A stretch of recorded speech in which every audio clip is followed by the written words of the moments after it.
Hello everyone and welcome back to Scrubs and Notes. I'm Raymond, and in this video we will leave no stone unturned in understanding malaria. We will walk through every single step of its complex life cycle and then provide a precise, detailed protocol for treating each and every complication. This is the definitive guide. Let's begin. Malaria is a life-threatening vector-borne parasitic disease caused by protozoa of the genus Plasmodium. It is a disease that attacks our bloodstream and in its severe form hijacks the very architecture of our circulatory system to cause organ failure.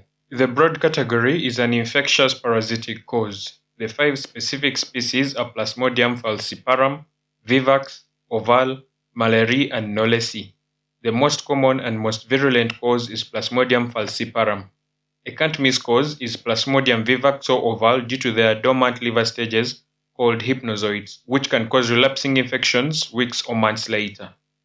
Key risk factors include residence in endemic areas, lack of insecticide-treated bed nets, age under 5, pregnancy, and lacking immunity. The pathophysiology is the life cycle. Let's break it down in exhaustive detail. The journey begins when an infected female Anopheles mosquito takes a blood meal. She injects saliva containing motile thread-like sporozoites into the dermis. From there, they enter the bloodstream. Within 30 to 60 minutes, sporozoites leave the circulation and invade hepatocytes. This is a silent clinical phase.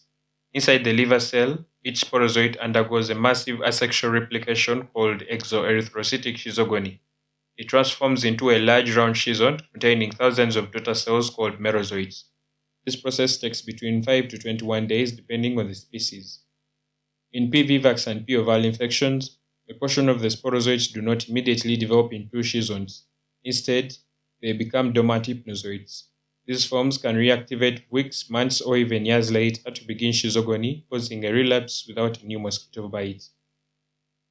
The mature liver schizont ruptures, releasing its thousands of merozoites into the bloodstream. Each merozoite uses specific ligands to identify and invade a red blood cell. This marks the end of the incubation period and the beginning of clinical illness.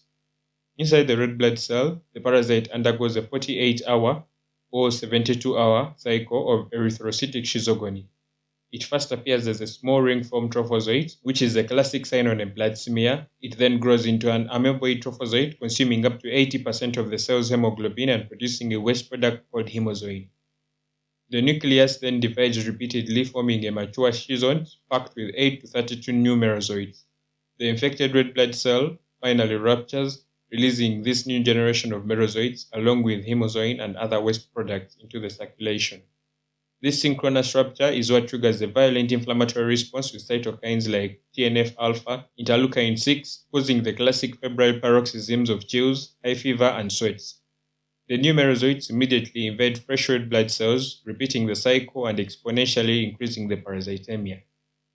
After several cycles of asexual replication, some merozoites commit to sexual development. Instead of forming schizonts, they develop into male and female gametes. The male gametes are microgametes and female gametes are also known as macrogametes. These sexual forms are inert. They do not cause clinical symptoms but are the only forms that can infect a mosquito. When a female Anopheles mosquito takes a blood meal from an infected human, it ingests these gametocytes. Inside the mosquito's midgut, the gametocytes emerge from the red blood cells. The male gametocyte undergoes a process called exflagellation, producing 8 motile microgametes that seek out and fertilize the female macrogamete. This forms a diploid zygote.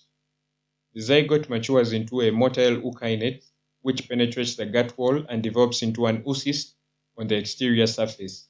Inside the oocyst, meiotic division occurs and thousands of haploid sporozoites are produced. After 1 to 3 weeks, the mature oocyst ruptures, releasing these sporozoites, which migrate through the mosquito's hemocoel to invade the salivary glands. The cycle is now complete, the mosquito is infectious, and the sporozoites are ready to be injected into a new human host during the next blood meal. Sequestration is the hallmark of Plasmodium falciparum. As the trophozoites mature, they express parasite-derived adhesive proteins, notably PFEMP1, that is Plasmodium falciparum erythrocyte membrane protein 1, on the surface of the infected red blood cell. These proteins act as knobs, mediating cytoadherence to endothelial receptors like ICAM1 or CD36 on the capillary walls of deep tissue such as brain, kidneys, intestines, or placenta. This causes sequestration of parasitized red blood cells away from the peripheral circulation, leading to microvascular obstruction and localized hypoxia, endothelial activation and dysfunction, metabolic acidosis from anaerobic glycolysis, and multi-organ dysfunction, which allows the parasite to evade splenic clearance. Grossly, organs appear slate gray due to hemozoin pigment and congestion. Microscopically, capillaries are packed with parasitized red blood cells with associated hemorrhage, ischemia, and inflammatory infiltrates. On history, the chief complaint is fever, but the classic description is a paroxysm. An abrupt cold with rigors for 15 to 60 minutes, a hot stage with high fever, that is above 40 degrees Celsius, headache and myalgia for 2 to 6 hours, and a sweating stage with effervescence for 2 to 4 hours. These symptoms include profound malaise, anorexia, nausea, vomiting, and dizziness. Red flag symptoms that signal severe disease are impaired consciousness or coma, multiple convulsions, frustration, that is the inability to sit or stand, jaundice, dark or Coca-Cola colored urine, suggesting hemoglobinuria, and severe difficulty breathing. On physical exam, vital signs may show high fever, tachycardia, tachypnea, and hypotension in shock. Key findings by system include, generally, the patient may look toxic and ill. For ENT, pale conjunctiva, that is anemia, or mild jaundice. Then for abdomen, there is tenderness, especially in the right upper quadrant, signaling hepatomegaly, and left upper quadrant signaling splenomegaly. The spleen is often soft and tender early on. For neurological, in cerebral malaria, the Glasgow Coma scale is less than 11. There is decorticate or decerebrate posturing, abnormal papillary reflexes, and convulsions. For respiratory, there is deep labored small breathing indicating metabolic acidosis, and on the skin, there could be pallor or jaundice. Other conditions that can mimic malaria include typhoid fever, dengue fever, influenza, bacterial sepsis, meningitis, viral hepatitis, babesiosis, and lymphoma. Now let us move on to the diagnostic evaluation. The cornerstone is parasitological confirmation using first-line labs, which include light microscopy, rapid diagnostic tests, and other essential labs. Light microscopy involves doing thick smear and thin smear. The thick smear has lyased red blood cells and is used for sensitive detection of parasites. The positive result is reported as parasites seen per high power field. Density can be estimated against red blood cell count. The thin smear has fixed red blood cells and is used for species identification based on parasite morphology, such as applicaforms, Schuffner's dots in P. vivax, and for precise quantification of parasitemia. Next is a rapid diagnostic test. These are immunochromatographic tests detecting HRP2, that is histidine-rich protein 2. This is highly specific for Plasmodium falciparum. It can remain positive for weeks after cure. Then PLDH, which is parasite lactate dehydrogenase. This is also called pan-malarial antigen. It falls with effective treatment. Then also aldolase, which is also called pan-malarial antigen.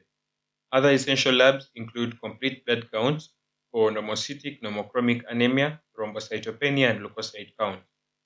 Blood glucose must be checked urgently to rule out hypoglycemia, arterial or venous blood gas to assess for metabolic acidosis, renal function tests such as urea, creatinine for acute kidney injury, liver function tests such as elevated bilirubin, that is unconjugated, mildly elevated transaminases, then electrolyte hyponatremia is common, urinalysis for hemoglobinuria, and coagulation profile that may show DIC in severe cases. For imaging, chest X-ray should be recommended if acute respiratory distress syndrome or pulmonary edema is suspected.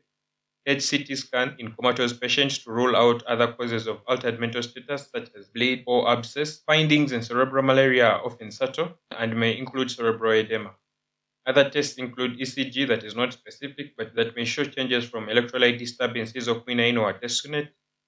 Lumbar puncture is essential to rule out bacterial or viral meningitis in a comatose patient. Cerebrospinal fluid in cerebral malaria is usually normal or shows mildly elevated protein. The WHO criteria for severe malaria is used for staging. Patient with confirmed Plasmodium falciparum and one or more of impaired consciousness, frustration, multiple convulsions, acidosis, hypoglycemia, severe anemia, renal injury, jaundice, pulmonary edema, significant bleeding or shock is considered to have severe malaria. The primary classification is uncomplicated malaria and severe malaria. Uncomplicated malaria is symptomatic parasitemia without signs of severe disease or vital organ dysfunction. Severe malaria, as defined by the WHO criteria above, can be further staged by the specific complication present, such as cerebral malaria or severe malarial anemia. Parasite density is also a key prognostic indicator. Above 4% parasitemia in a non-immune individual is a marker for severe disease. Now let us move on to the management, which is entirely dependent on the classification. Let us begin with the management of uncomplicated malaria.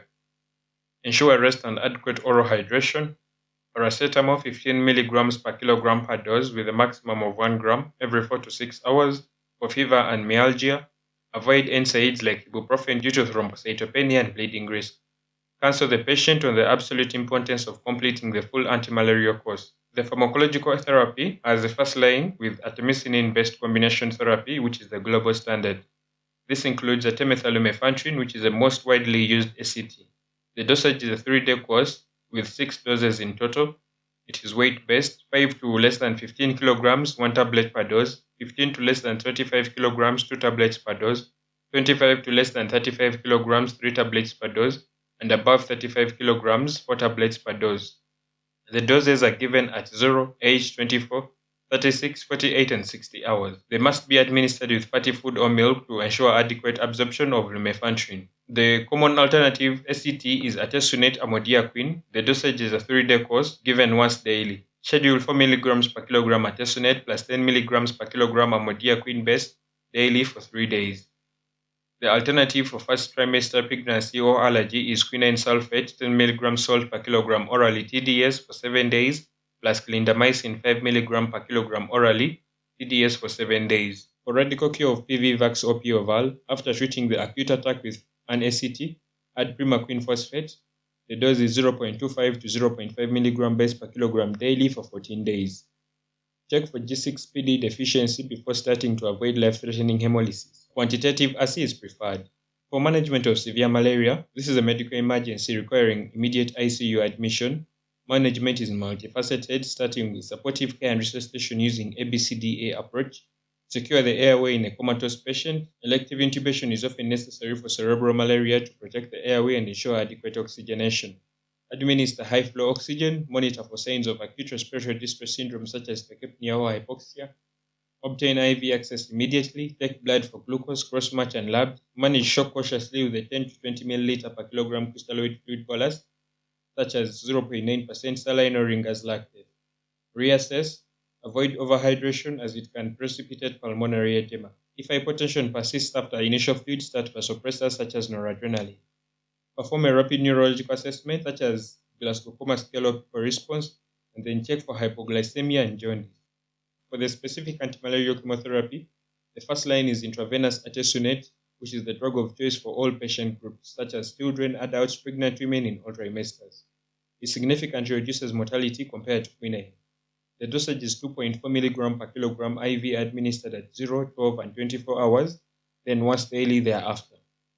Each dose should be reconstituted with 1 ml of 5% sodium bicarbonate solution, mixed gently until clear, then immediately diluted in 5 ml of 5% dextrose or normal saline and given by slow IV push over 1 to 2 minutes. It can also be given by IM injection. Give parenteral therapy for at least 24 hours until the patient can tolerate oral medication. Then complete the treatment with a full 3-day course of an oral ACT, such as artemether-lumefantrine. The alternative, if artesunate is unavailable, is intravenous quinine dihydrochloride. The loading dose is 20 mg salt per kilogram diluted in 10 ml per kilogram of 5% dextrose or normal saline, infused over 4 hours, and then a maintenance dose of 10 mg salt per kilogram infused over 2 to 4 hours every 8 hours. Start a continuous ECG monitor due to the risk of QT prolongation and hypoglycemia.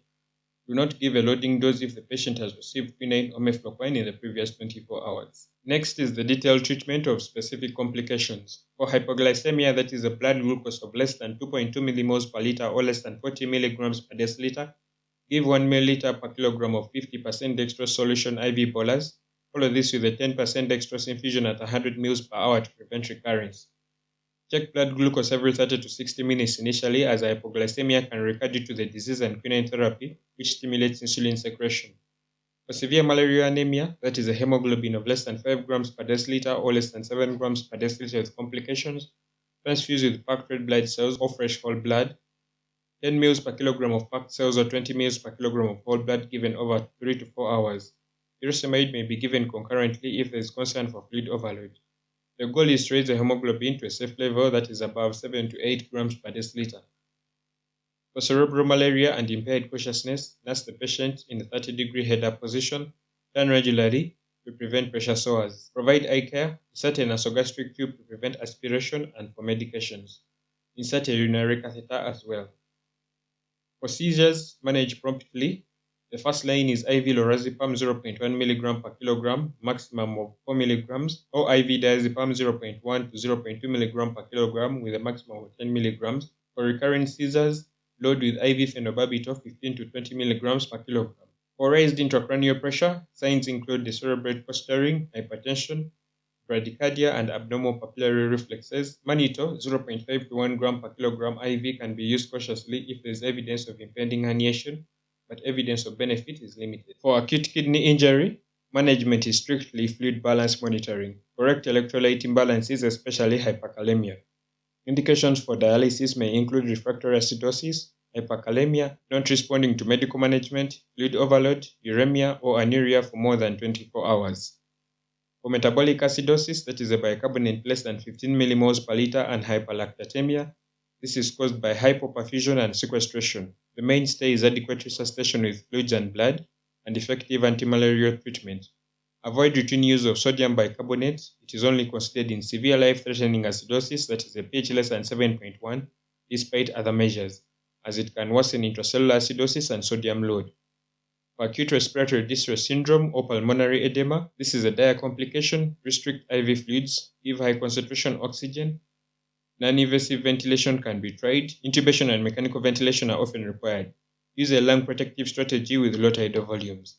For shock, after initial fluid bolus, if hypotension persists, start vasopressors. Noradrenaline is the first-line agent. Rule out and treat concurrent bacterial sepsis, which is common. For coagulopathy and bleeding, transfuse with fresh frozen plasma, 15 to 20 milliliters per kilogram, and platelets if there is active bleeding and significant coagulopathy or thrombocytopenia. Now let us move on to monitoring. Monitor parasite density with daily blood smears until negative. Monitor blood glucose 4 to 6 8-hourly for at least 48 hours. Strict fluid input or output charts and frequent vital signs and neurological observations. Complications can be short-term or long-term. Short-term complications include cerebral malaria with residual neurological deficits, severe anemia requiring transfusion, AKI requiring dialysis, hypoglycemia, fluid and electrolyte imbalances, acute respiratory distress syndrome, secondary bacterial infections, and disseminated intravascular coagulation.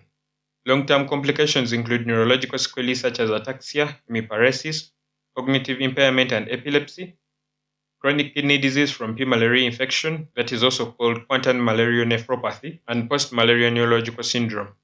Treatment-related complications include quinine-induced synchonism, that is tinnitus, hearing loss, and nausea. Then hypoglycemia and QT prolongation. Artesunate can cause delayed hemolysis about 2 weeks post-treatment. For prognosis, the expected course with prompt and effective treatment, and complicated malaria resolves within 1 to 2 days. Severe malaria requires a prolonged hospital stay, that is 1 to 2 weeks, and recovery can be slow.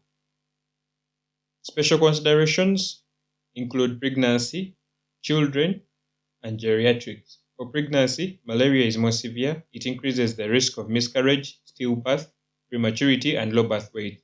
Placental sequestration is a key feature. For uncomplicated cases in the first trimester, use quinine plus clindamycin. In the second and third trimesters, ACTs are safe. For severe malaria, IV artesunate is first line in all trimesters. Provide intermittent preventive treatment with sulfadoxine pyrimethamine. For children, they are a high-risk group. They present with more seizures, severe anemia, and hypoglycemia. Dosages must be meticulously weight-based. For prevention and screening, primary prevention involves use of long-lasting insecticidal nets and indoor residual spraying. For chemoprophylaxis in travelers, use doxycycline 100 mg daily, atovaquone progranil 1 tab daily. or mefloquine 250 mg weekly. Second, prevention for PVVAX and POVAL, use radical cure with primaquine. Screening is not recommended for symptomatic individuals in endemic areas. The strategy is test, treat, and track for all febrile illnesses. Screening of blood donors is crucial in endemic areas. We have just navigated the entire universe of malaria, from the single sporozoite to managing multi-organ failure in the ICU. This is the level of detail that saves lives.